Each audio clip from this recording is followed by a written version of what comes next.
Kita beralih ke informasi selanjutnya, setelah pembelajaran tatap muka secara penuh telah berlangsung di Kota Banda Aceh dalam 1 bulan terakhir.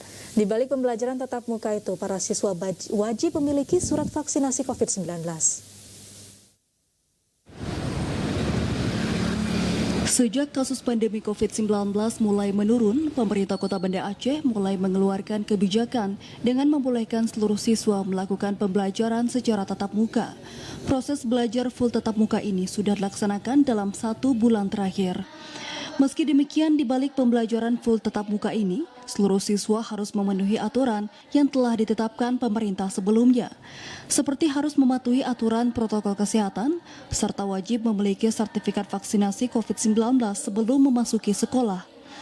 Kepala Dinas Pendidikan dan Kebudayaan Kota Banda Aceh, Sulaiman Bakri, mengatakan pihaknya akan terus melancarkan kegiatan vaksinasi terhadap siswa demi mencegah adanya siswa yang terkena virus COVID-19. Di Kota Banda Aceh untuk saat sekarang ini kita sudah melaksanakan PTM pembelajaran tatap muka full penuh 100%, tapi dengan berbagai aturan yang harus dipatuhi oleh semua sekolah.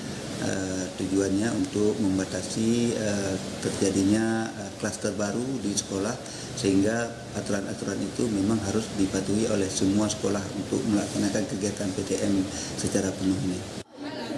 Sejauh ini dalam pelaksanaan pembelajaran tatap muka dalam 1 bulan terakhir, belum ada dari siswa maupun guru yang terpapar virus COVID-19.